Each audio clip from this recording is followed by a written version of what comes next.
สบายดีจ้าพี่น้องประกาศวิธีกล่องน้ำเราจะจูบปลาแล้วนะ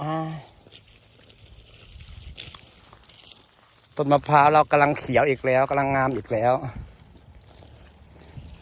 2 ปีก็ได้กินแล้ว2 ปีก็ได้เห็นความรุ่มรื่นแล้วได้อุปกรณ์ได้จ้ะมันของงอมันต้องปล่อยเขาได้อ้าวก็ให้แล้วก็ไปปุ่มลงแล้วก็ปล่อยทั้งป่ายมันปล่อยเขาได้น้ำปล่อยเขาได้ก็เอางอขึ้นมาก่อนที่น้ำเต็มตัวกระปิดฝั่งนั้นกระปิดฝั่งนี้กระปิดแล้วตัวกระปิดแล้วตัวกระปุ่มลงแล้วก็จังปล่อยแต่ความหมายบ่ก็เอาตั้งขึ้นก้อน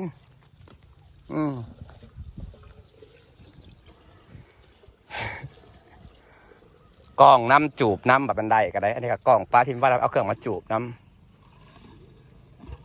อัดไปเลย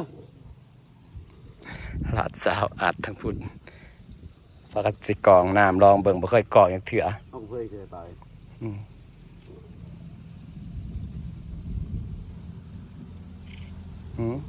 รัวใช่พี่ตาปิดอยู่ป่ะฮะโมเมนเต็มแล้วป่ะจ๊ะยังคือด่านแห้งแต่จ้ะให้มันเต็มแล้วป่ะคนดันขึ้นมาดิมันเต็มแล้วป่ะ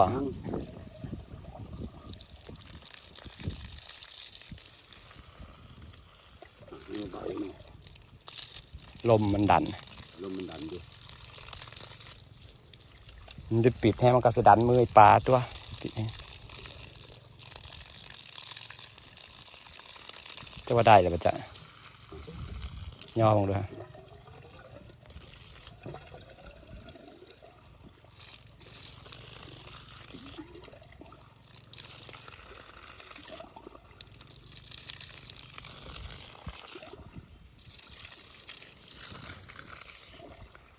ปิดอยู่อีบ่แห้งป่ะยังไม่ดักที่นี่นะมันผิวป่ะจ๊ะบ่ผิวนะบ่ได้ผิวเลยเฮ้ย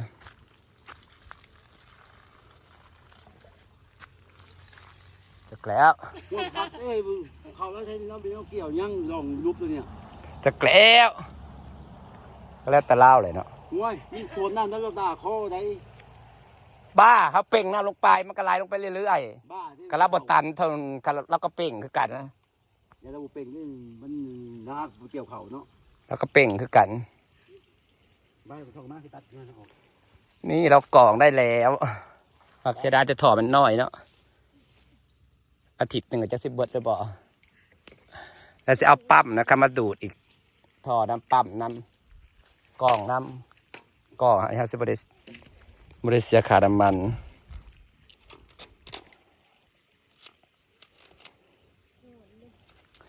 เขาจะสูบน้ำเอาปลาแล้วจ้าเฮ้ยมันปลามันจะไปลงมันถอดดิจามก่อนลงปรุงกับปลาซิวเลยบอกมันยังอยู่สูงบ่แม่นน้ำขอดเนาะบัดน้ำลงไปฮอดเครื่องเขาจะใส่เครื่องเขาก็ใส่แต่ปั๊มแบบนี้มันจะมีเอากรองก็ได้ท่อมันบอกสอบพอกระเทิน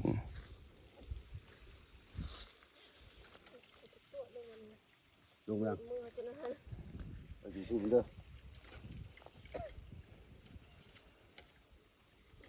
ของเพิ่มพักกันกล่องน้ำท่อที่มันได้จะมันซักเลยครับแต่เห็นเขาเห็ดในคลิปในวิดีโอเขาเห็ดท่อซักแบบนี้ได้ไปไหนนี่ไปไหนลุงเรือมีท่อใหญ่นี่เรือจุดน้ำอยู่แต่มันยากแต่งอตรงนี้เลยบอกความสูงมันได้อยู่แล้วนี่มัน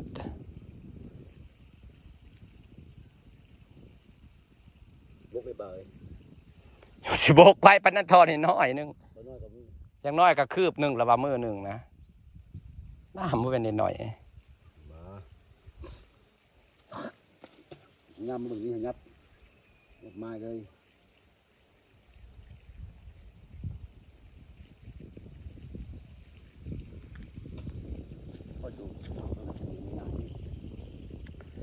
ยังเอา2 ปั๊มนี่วะตัวมีปั๊มเห็นปะมีแต่ปั๊มแล้ว สายยางใช่ ฮะ สายยาง ยังมีอยู่จักเองถูกได้หรอกจักเองมาแล้วจักเครื่องใหญ่เป็นเครื่องเก่า ได้ เป็นผ่าสิชบได้ อันผ่าที่เขานิยมใส่กันนะมาล้อมึงก่อนจะว่าได้บ่จักมีแต่มันใหญ่เรื่อย มันใหญ่ เขาขยายปากแล้วซื่อๆเฮ้ยแล้วก็เอาหาแนวหมัดพัน ตัวอย่างนะ มันก็บ่ได้ใหญ่แฮงเลยถอยนะ ใหญ่ได้เลยนะท่อพวกพันทองสวมหน้าพอดีนะท่อ ถอมันซบเขา เออ บ่อยู่คือเก่าเอามาลองแล้วว่ามันบ่ได้ใหญ่นะเอาขยายปากมันได้เท่ากับหมัดเอาบ่หนักบ่ ผ่าซื้อ มันมวนใหญ่บ่ 30 เมตรนะ พอดีแล้วแต่ สัญญาณทองมี ถอดปลั๊กไฟนี่เขาเปิดขึ้นใส่อ่าง เปิดขึ้นใส่ไอ้หนองเทิงเลยเพราะว่าเฮาสิย้ายปลามาหนองเทิง คนร่นเลยแม่ลาย รถมันก็ล้นไหลลงพุ่น น้องอะไร เออเป็นหยัง เออ ไป ปลานะครับมันหลายแล้วเสือไว้หนองเทิงแล้วก็พอเอาน้ำโซลาร์เซลล์ลงเต็มมันจะสิย้ายปลานั้นมาลงนี่เพราะโซลาร์เซลล์เนี่ยมันก็ต้องเพื่อจะได้น้ำค้างปลาก็ต้องเป็นประมาณทิศหนึ่งพุ่น ท่อละ แต่ถ้าเต็มซะนะเดือนหนึ่ง ตัวเปิดนะ ซาเปิดนะเปิดปิดก่อนนะ เปิดกูมึง เปิดปะเสมอแล้ว 4 โมงเลย บราคามันก็ปิดพอเสียเอาขี้โคลนออกเบิดเด้ โอ้ยส่วนได้กี่คนน่ะ จ้างคนยังวะ โอ้ยมันไม่นี่หน่อยไง เอา10 คนนี่สิบเบิดบอกโคลนมันลายไปแล้วมันลายแค่ตามโซนอยู่กลางมันก็เป็นหินซื่อ โอ้ แล้วปูเพื่อนกล้องหรือปูพื้นบ่ มันมีแต่หิน ขอย่างมันเพ่ง คนเป็น10 คนมือหนึ่งสิบแล้วบ่ โอ้10,000 2,000 บาทเงิน200อ่ะ กับ10 คน 2,000 10 คนตัวแล้วบ่แล้วเตียงว่าพลทางตักขึ้นอยู่ลุ่มลงไปตักเลยค่ะเทิงก้อนหิน มันสิลายแต่ตามขอบทั้งพุ่นดอกต้นโน้นตีบ่ค่อยลาย มันอยู่ช่วยแล้วมันไล่ลงมาเนาะมันตื่นเลยแต่ตัวเอาออกไว้ถึงของก่อนมันเจอกับพี่ขัดนี่แม่ จังหวะมันก็สิเป็นนั่นแหละ เราตัวช่วยตัวแค่โคนนี่พ่อช่วยนะโคนมากมันก็ไล่ลงมาอีกเก่า เนี่ยเฮาก็ส่วนแถวนี้ เนี่ยมันไปช่วยออกไปมันก็ไล่เขามันก็ ก็เจือนอีก เจียนอีกก็คือเก่าอีก เพราะตัวนั้นก็ตัวเป็นตัวตื่นนะตัวนั้นนะ นี่มีเริ่มเนินได้แม่หรอ เป็นเนิน มันเจือนมาแล้วก็เป็นเนินเขาก็ตักออกตามก้นมัน หรือคอยหน่อยบ้านแม่จะ8 ปีไปซ่าเรื่องน้ำมันจะหายออกเลยเนาะ แม่เราให้เปลี่ยน ไป ตัวนี้ไหลจวกจ้าอันเอากองน้ำแล้วมันอันนี้อยู่เลยมันก็อยู่เลยแล้วมันก็ไหลจวกลงหลุมเลยพี่น้องถอดมันจากน้อยปลาไว้อาทิตย์หนึ่งจากเบิดหรือเปล่าอาทิตย์หนึ่งก็สิประมาณครึ่งหนึ่งหาปลามาจูบปลาตื่นผมมีท่อมีสายยางนี่โหมือเดียวก็เบิดเลยดิแห้งขักแห้งแน่เปิดบางกี้จับอยู่ปั๊มน้ำพุอันนี้พี่น้องนี่ปั๊มน้ำพุไอ้นะเปิดน้ำมาแล้วโคตรแห้งเปิดน้ำบางกินแห้งๆคนจะต่ออีกนึงต่อได้บ่พากันหาวิธีนะ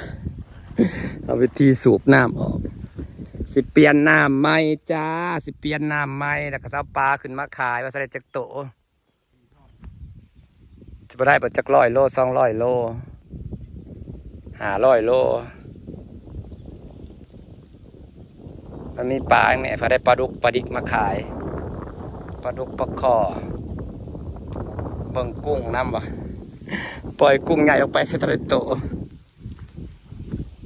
จะว่าลูกกุ้งใหญ่เต็มอยู่ประจักษ์เนาะ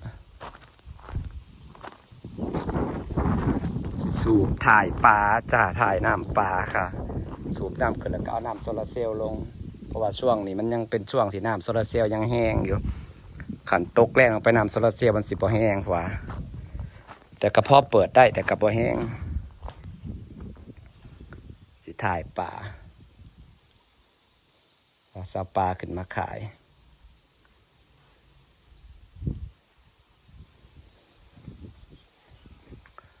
อากาศดีเนาะอากาศเป็นตะนอนเว้นห้ามไปที่สูบน้ำอะไรแต่ก็กองไว้แล้วแหละท่อหนึ่งปะไปเบิดมือเบิดคืนมาอื่นเนี่ยก็ไหวลงแล้วจะว่าลงเป็นแขนมันเป็นศอกของจักเนาะเบิดมือเบิดคืนเนี่ยมันลงได้ศอกหนึ่งเนาะว่าปะ พิษเวทของพิษคนยักษ์คนมาเลยยักษ์มาคนไรของ ไปถอดมันก็ยาวเติบอยู่ได้แขนหนึ่งผู้ใดโบวิดคืนเดียวนะ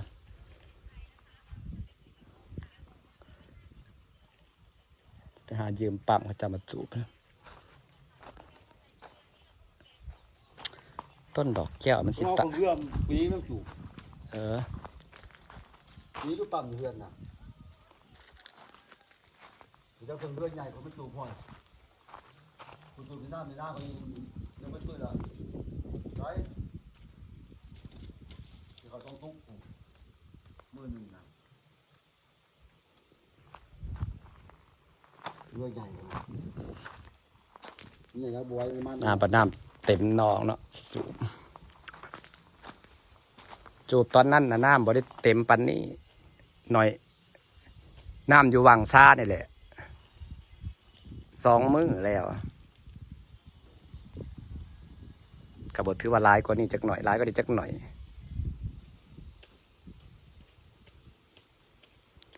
เอ้ย